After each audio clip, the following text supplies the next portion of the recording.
Good morning students. Today we are going to start lesson number 3, Nationalism in India of Standard 8 SST. This chapter will give you the review and detail of the nationalism in India since from 1857 revolt till the nationalism when we got our freedom, that is in 1947. So the first thing which you need to ask yourself, what is freedom?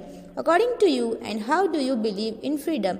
Is the freedom which you are living a life is important, or it is more than important that you should obey rules and regulations of the constitutions of India? Lots of questions are there, lots of answers are there, so just move on and focus on the explanation. The first line itself says that whenever the national feeling of the pride of India is belonging towards our nation, we feel very much proud, and we should always feel because the progress which we made and the sacrifices everything has to the nation of India actually needed at the time which already arised. We already gave this kind of thing. So, therefore, we can say the factors responsible for the rise of nationalism in India developed notably the revolt of 1857, 1853's revolt, then 1947's revolt. All the kind of revolts. So we need to understand the modern concept of the nationalism which oriented in Europe. Now, what was mean by modern concept of the nationalism? See, various factors are responsible for Renaissance, Reformation, and we can say the peoples also involved in that. For example, the American and the French Revolution, unification of Germany, Italy, etc. played an important role in propagation of nationalism, as well as the unification of Europe also. So the British rule in India helped the Indians to gather the knowledge of what is happening around the world, as well as we also came politically together, we also came socially together, religiously together, and also we went to think on the view of the economical prospectus too. So these all things which I am trying to explain or understand you is the basic concept of this video. And also we can say various factors fostering the modern nationalization arose in India. Until and unless not having problems, we don't find a solution. It means that until and unless we are not actually knowing the meaning of freedom, we were not united. And when we came to know the meaning of freedom, we became united. So this lesson tells you about the detailed theory. Various factors fostering the modern nationalism arose in India, like we made notably, worldly, we can say like progress, in the education, in the systematic development of, we can say, latest modern technologies. And also we went more apart from a technical theories. Also that is how we can say various factors also made India fostering its national income, then national emergence. Apart from that, we can say military empowerment and technical information. We made almost India to go on the verge on the success. But how? Only after giving the sacrifices. So this is how we can say that it is actually forward by the feeling of nationalism that we came into the united world, and we also stood as the unity. So we will study today about this kind of various factors, that which factors were responsible to make India united and also sacrifice the lots of people's life, who are already known as the best nationalism of our country. First is political reasons, that is, as I made you understand, the political reasons means since after the World War II, when the burning brocade happened, or you can say when the Cuban crisis happened, or you can easily go with the Cold War, one new technology was developed, not actually technology but technique was developed to handle the people, to handle the country. It was more than the technology. It was a technique. That was political technique. So we are going to learn about the political reasons. Before the British rule, our national anthem, national capital, national country, national states, national people means almost everywhere. The nations, everything was in the rule of British Empire. After some time, laterly it went on our own hand. But after lots of struggle, so the British defeated many of the kings and established direct rule in India. and India was divided into big and small princely states. Under the dominance of British and the uniform administrative system, it was implemented that. However, overall experience of India was bad, but the Britishers were not conducive and ruling over India. So besides there were many other reasons also, that like protest against the Britishers rule, and gradually we can say the protest became more and more prominent. So whenever the rule of the Indian people is going more and more prominent, or whenever the rule of the Indian people is trying to take all the kinds of decisions in their own hand, it is very necessary to understand that people must be suffering from the problem at a time. Then only they came to take this kind of steps. So gradually this protest became more prominent and widespread, and in India lots of kinds of protest, widespreading of the killing effect, then jealousy, hatred, revenge. This kind of feelings were among the people. Now, next comes the economic reasons. India was financially ruined at a time. It's a common thing. Ruining is not a common thing, but I am telling you is a common thing. जो मैं बता रही हूँ वो common है कि when the Britishers were there, our economical conditions was very poor, and that is how actually the problems like poverty and other kinds of things were common in India at that time. Due to the Britishers' effect only, it was common, but the problem of the people was not common. It is so dangerous. Therefore, we can say England was actually at the top of power peak, and that is why British took the raw material from India. England and other finished them manufacturing of the goods also, and they got all the kinds of benefits in the name of India. So that is the condition we can say Indian market was under control of England and the Britain too. So the duty of manufacturing goods imported directly from India to England, or from England it was exporting the other countries also. As a result, we can say Indian goods became more and more expensive when they were coming in India, and somehow India was actually not sustaining itself. So many artisans became unemployment, as well as soon Indians realized that the Britishers' policy is not to prosper India, but on the account of India, they are actually playing the policy to prosper the England at the account of Indian economy. So they fostered the feeling of nationalism. Third is transport and telecommunication. The railway came in India in 1853. The railway, along with telegraph, post, then land and waterways, etc., were actually on the developing mode. So how they were also developed by Indian and the British military. Apart from that, we can say economic and political reasons were also related with the turning out of to be a boon and disguise for the Indian people.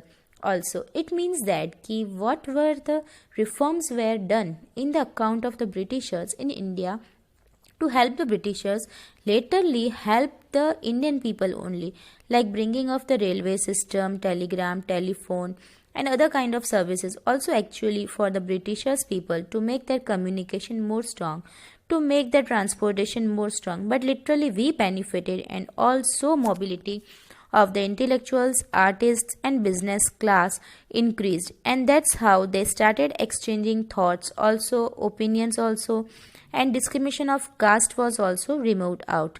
Here it means that now we were also getting all the kind of profit from the materials or from the reforms which were actually bought by the Britishers. So that was a kind of thing which we needed to always take out. See, whatever things were done by Britishers were actually one of the things of a concept which helped literally Indian people only.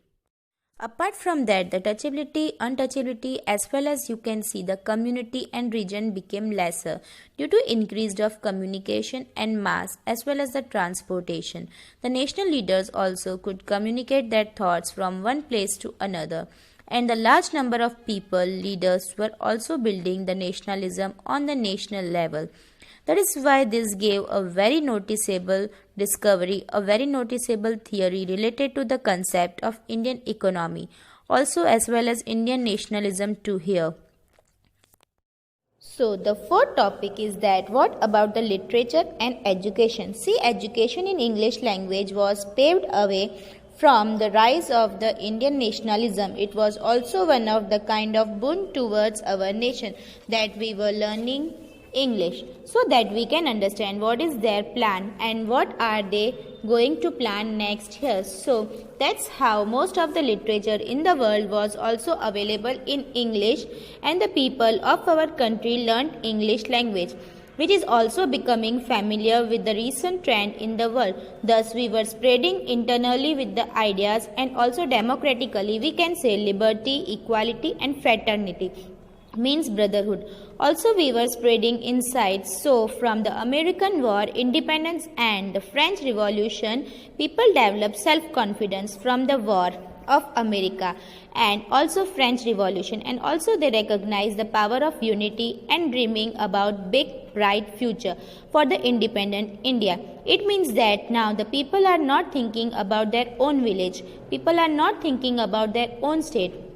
People were thinking about the mother nation, India, and that was, we can say, various novels, acts, stories, poems, as well as songs also give most powerful permanent effect on the brain of the freedom fighters, as well as the general people also, which were actually written in their regional language.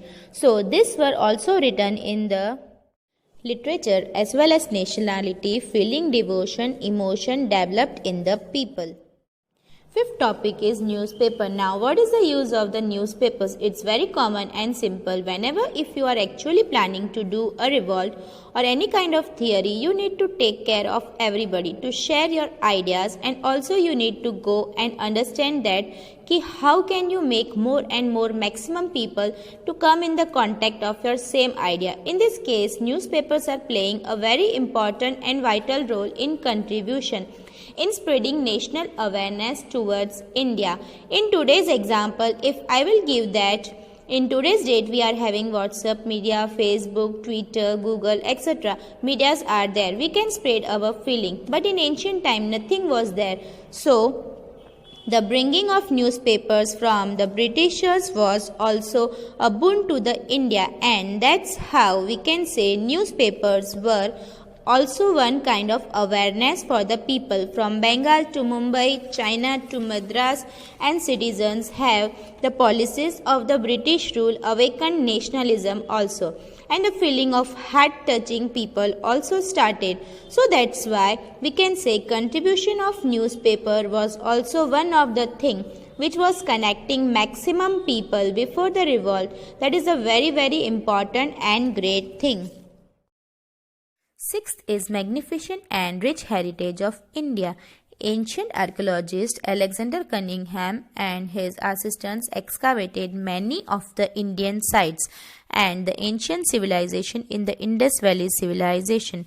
So they discovered many of the archaeological sites and also remains depicting the rich heritage of India.